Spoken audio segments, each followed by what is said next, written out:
100 troops of the Royal 22nd Regiment are deployed in positions near Oka and Ganawagi. This is seen as an offensive action. There are tanks up there on those hills. It's our land that they're encroaching upon right now with their tanks. And we want them out of here.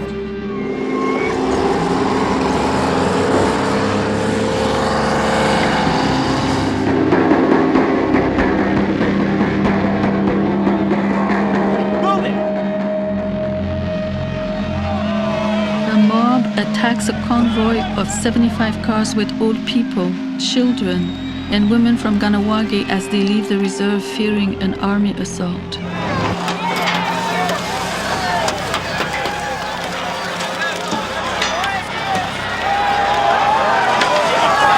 One passenger, an elderly man, later suffered a heart attack and died.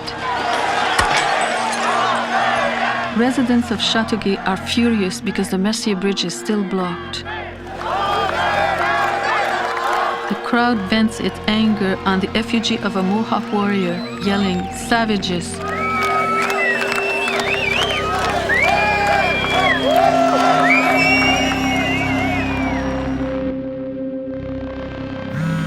I think it's time we have a 24-hour purge.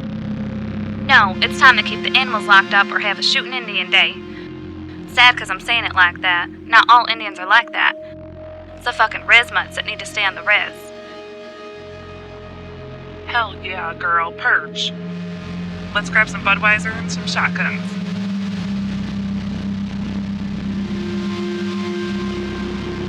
Under arrest, get down!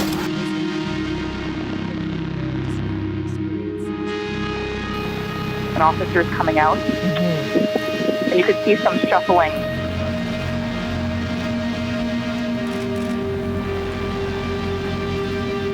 Fuck off! I'll stand where I want. I'm in Oklahoma territory.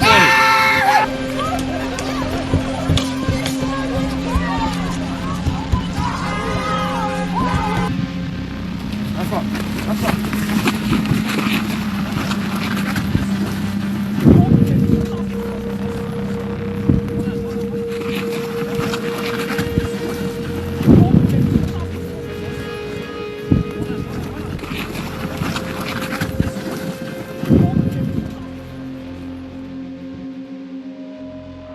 So I've heard Native people express so much concern about the Trump administration that they've actually suggested that if Donald Trump were elected to a second term, they were going to move to Canada from the United States side to the Canadian side.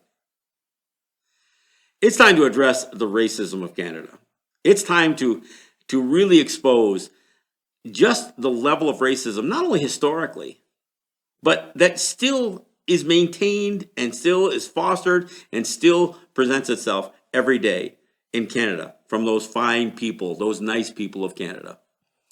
Canada is very proud of their ethnic diversity. They promote cities like Toronto and Vancouver as these bastions of international culture, and they seem very proud of it. But for Native people who squarely rest on the bottom rungs of Canadian society, that diversity is not embraced. And in fact, through more than a century of government policy, that racism and that locking in of Native people into the bottom of their social scales has been reinforced by policy. It's been reinforced by provincial policy, by federal policy, by both the Liberals and the Conservatives. And it's something that continues today. You go back to the Oka crisis in 1990, when the Mohawks actually stopped and shut down the Pont Mercier Bridge on the way to Montreal.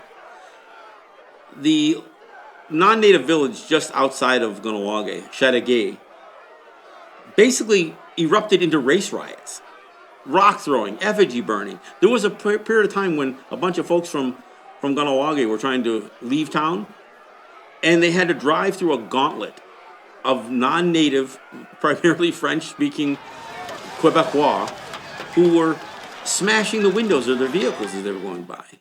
That's Canada. That's the nice folks in Canada that I'm talking about here. This is what they threw at my father.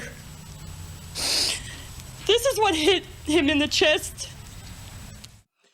During the I Don't Know More movement, when it was in its heyday, there was such a backlash that was coming through media. Social media wasn't as big a deal back then, but the newspapers like the Winnipeg Free Press, they actually had to shut down their comment forum because it was just so filled with hate speech. There was no way they could monitor anymore. They were just being inundated with just racist diatribe on and vitriol associated with Native people from those good, nice people of Canada. So now we enter today, and in the wake or in the midst of the conflict associated with Wet'suwet'en territory, where Native people on their own remote lands are trying to stop a pipeline from going through, and then other territories, including Mohawk territories, have stood in solidarity with them and have blocked roads, forcing there to be a dialogue about this. The number of people not just weighing in on mainstream media's forums, but across all social networking platforms, was just filled with racist comments, talking about running people over, bringing in weapons, shooting, killing, calling all Native people just welfare cases, telling them to get a job.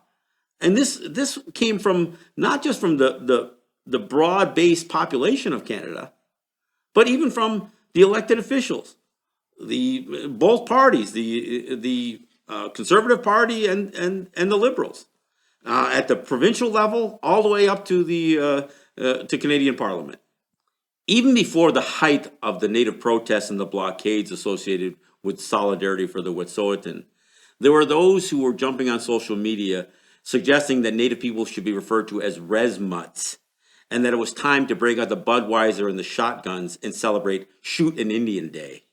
And anytime Native people gathered to protest these pipelines, or in this case, man these blockades, there was always a suggestion that these Native people didn't work, and that they didn't have jobs, and that they were averse to having jobs, and that they were all collecting welfare. This was not only expressed across social media, but even at the highest levels of the Canadian government. A bunch of radical activists who won't rest until our oil and gas industry is entirely shut down. Now, they may have the luxury of not having to go to work every day. They may have the luxury of not facing repercussions for skipping class. So on social media, even the RCMP got involved. In fact, there are several, but at least one RCMP officer who is being investigated for suggesting that it was time to bring out machine gunners against the Native people who were maintaining these blockades in solidarity with Wet'suwet'en. The volume and the vitriol that has been expressed on social media and on the mainstream media's websites has been so much so that many of them were forced to shut it down because it was just too much. There was too much hate speech being expressed, and it was just the volume of the comments were just too much for them to monitor. There also seems to be some delusion that when people stand up and protest and take a social stance on something in this nonviolent direct action, that they can be equated with domestic terrorists and domestic terrorism. There was a constant theme through a lot of this social media platform rants that were referring to Native people as terrorists, and that they should be treated as such, whether that meant at the end of a gun or whether it meant prison time. Forget all the Canadians are so nice BS.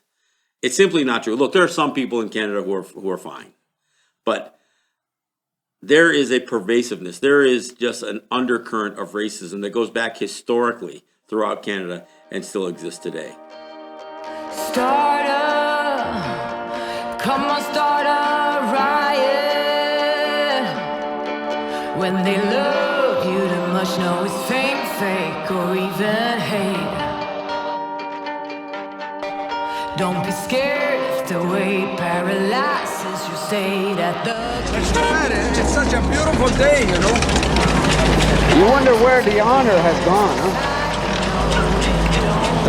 Does your Canadian politicians have any? Don't be scared when the way paralyzes your state at the gate.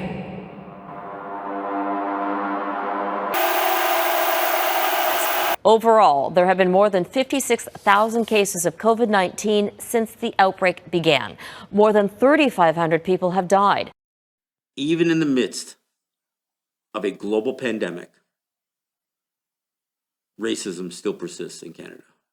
There are those who condemned any attempt by Native people to close off their territories in part of this social distancing and quarantining effort.